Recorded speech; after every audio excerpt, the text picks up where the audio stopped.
it's hard for the Fed to be much more aggressive than they are.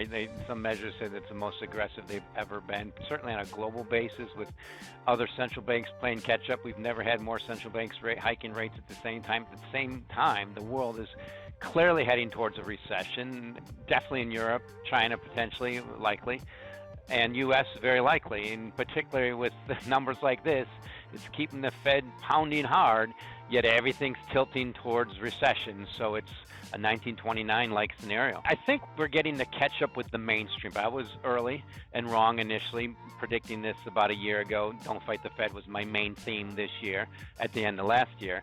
And now the mainstream's getting it, so I think that means we're clearly in a bear market in equities. In gold, no, I don't think it's a bear market, and potentially in commodities.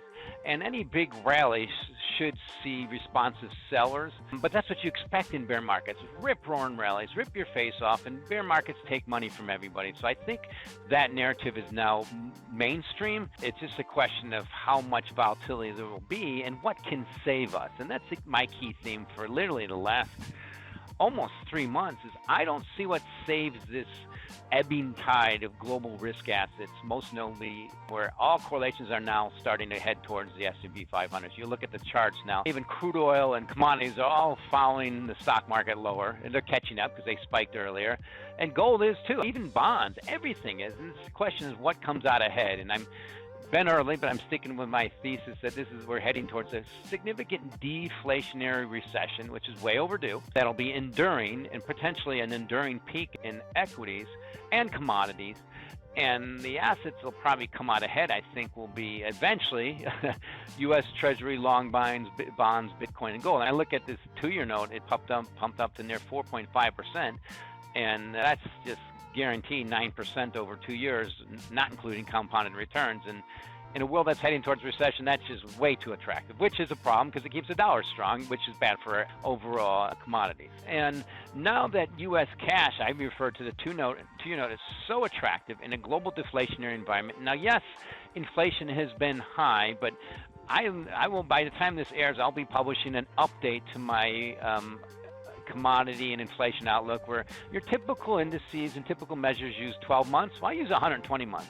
And it shows we are really tilting aggressively towards mean reverting lower. If you follow commodities over PPI, they are spiking at the peak this year is actually below that of 2008 in terms of inflation.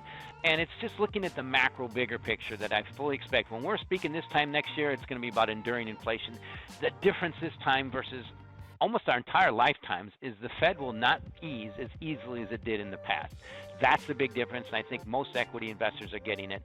That's where I think gold's going to come out ahead along with Bitcoin. We're going to get that deflation. We're just not going to get the easy money until the whites of the eyes of a clear global recession are in our faces, unfortunately.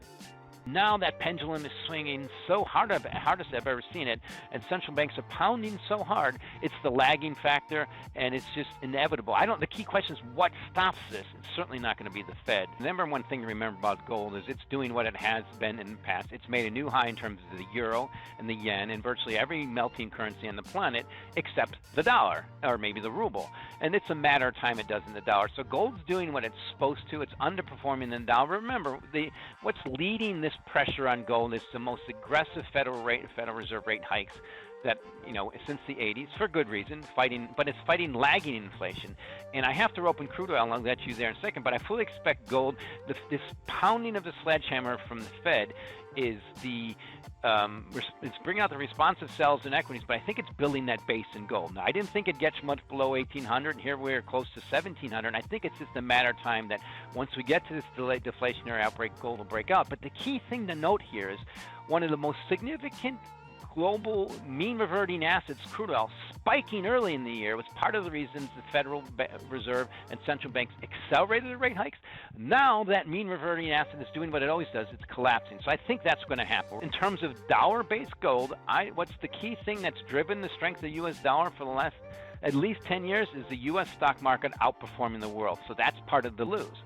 for the U.S. stock market. At some point, that's going to give up, and it's a question of when, and that's one thing the Fed's fighting. We need stock market to go down for inflation to alleviate the ability for people to buy stuff, as Jim Bianco says, and that's part of the lose. But in terms of dollar price gold, it's still a headwind, but it will go away, just a matter of time, and gold will outperform, and I think in terms of dollars.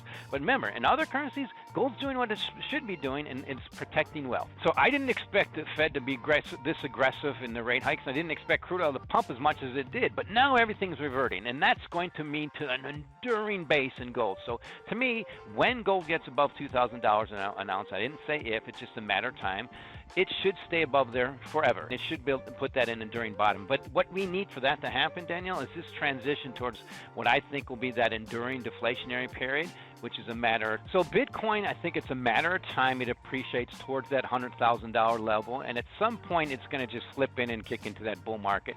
Maybe at the same time gold and treasury bonds do in terms of price.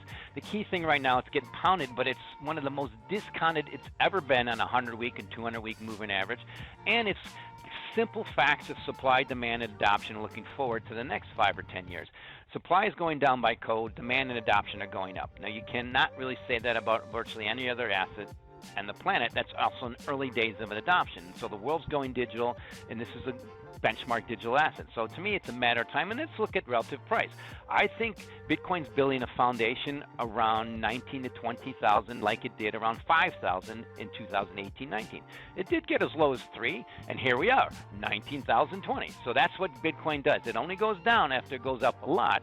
Something has to change that narrative, but the world is gaining adoption in that space. And it's also, I just came back from the WebEx conference in Las Vegas, and it's what is the typical, what I expect is people know this is the fastest horse in the race.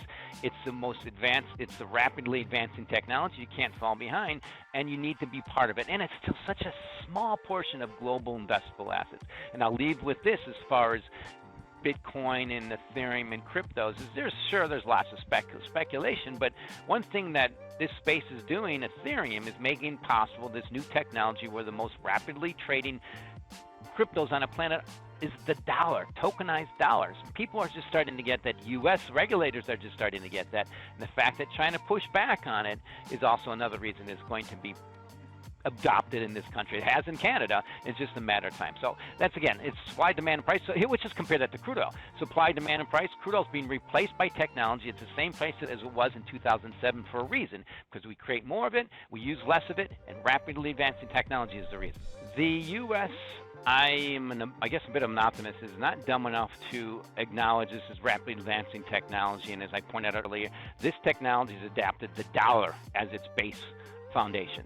Like I said, the most widely traded cryptos it's not Bitcoin, Ethereum, it's the dollar, tokenized dollar. So U.S. is getting it, and all the key checks you need to pass in the U.S. It has money, votes, jobs, and it pushes back on China, to name a few. So it's not messy, it's a sloppy, it's not clean, it's a messy process, but it's happening. We do have a Bitcoin ETF in the U.S. It's imperfect, but it's just a process of that adoption. And it's just a matter of time. And you look at what it's doing to the world, it's somewhat unstoppable, except in places where you have authoritarian leaders and autocratic systems that can't adopt to this new technology, and that's where it's creating a great divide where places like the U.S. are moving forward. It's part of that rapidly advancing nascent technology. It's like claiming Bitcoin's not a good inflation hedge, even though it's the best performing asset on the planet. It's only been around about a decade. It's early days, and I don't know how much you're going to adopt it, but it's one of those things, it's unstoppable. China's tried to stop it, and what happens, most Asians want access to the dollar, and they get it through their phones, through Ethereum tokens or other tokens. So Bitcoin's just part of that space. So I look at the technology, and that's part of the reason. I'm not bearish gold, but you got to have Bitcoin in that space with gold, because it is becoming global digital collateral.